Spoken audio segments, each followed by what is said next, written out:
News 18 India. और अब एक बड़ी खबर, लोकसभा चुनाव से पहले भारतीय जनता पार्टी की एक बहुत बड़ी बैठक दिल्ली में हो रही है। दिल्ली में बीजेपी हेडक्वार्टर में जेपी नड्डा की लोकसभा चुनाव के सभी जो प्रभारी हैं और सह प्रभारी हैं उनके साथ यह अहम बैठक जारी है। अब से कुछ देर के बाद जेपी नड्डा सभी कोषाध्यक्ष और सह कोषाध्यक्ष के साथ भी बैठक करने वाले हैं। एक बड़ा टारगेट भारतीय जनता पार्टी की तरफ से रखा गया है, उसे कैसे अचीव करना है इसी को लेकर इस बैठक में रणनीति बनाई जा रही है। अब क्योंकि बहुत कम वक्त रह गया है, मार्च के पहले हफ्ते में पहली सूची भारतीय जनता पार्टी की जारी हो सकती है, तो ऐसे में इस चुनाव से पहले ये सबसे बड़ी बैठक मानी जा रही है। बीजेपी ऑफिस में इस वक्त ये बैठक चल रही है। जेपी नड्डा बीजेपी के राष्ट्रीय अध्यक्ष यहां पर मौजूद हैं। ये सबसे बड़ी खबर, लोकसभा चुनाव से जुड़ी हुई। अमित पांडे ज्यादा जानकारी के साथ लाइव हमारे साथ मौजूद हैं। अमित, एक बड़ा टारगेट रखा है, उसे अचीव करना है बैठक में, और क्या आपके पास जानकारी है, कौन कौन मौजूद है, कब तक ये बैठक चलने वाली है, ये भी बताइए।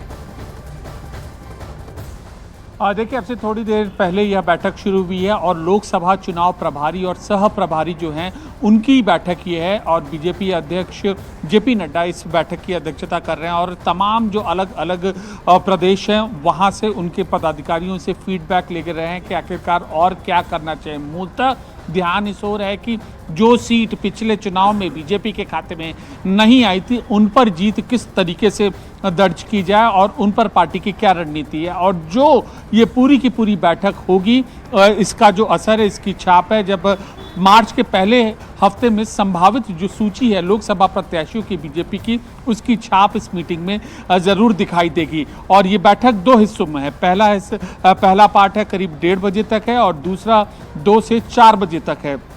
तो तमाम जो लोकसभा प्रभारी हैं कैसे एक एक सीट का सिलसिलेवार तरीके से आकलन यहाँ पर किया जा रहा है। ठीक है अमित, आप नजर बनाए रखिए, आगे भी हम आपसे अपडेट लेंगे। दिल्ली में आज शाम यूपी बीजेपी कोर ग्रुप की बैठक भी होगी। बैठक में बीजेपी अध्यक्ष जेपी नड्डा के साथ ही यूपी के सीएम योगी आदित्यनाथ मौजूद रहेंगे। इस बीच यूपी के दोनों उप मुख्यमंत्री केशव प्रसाद मौर्य, विजेश पाठक समेत पार्टी के वरिष्ठ नेता बैठक में मौजूद रहेंगे। बैठक में लोकसभा चुनाव की तैयारी और एमएलसी चुनाव को लेकर मंथन हो सकता है, क्योंकि मार्च के पहले हफ्ते में बीजेपी की पहली लिस्ट आने वाली है। उत्तर प्रदेश सबसे बड़ा सूबा, सबसे ज्यादा लोकसभा सीटें, ऐसे में काफी महत्वपूर्ण हो जाता है जब इस बैठक में जेपी नड्डा तो रहेंगे, बीजेपी के राष्ट्रीय अध्यक्ष, इसके अलावा यूपी के मुख्यमंत्री, यूपी के दोनों उप मुख्यमंत्री भी शामिल होंगे।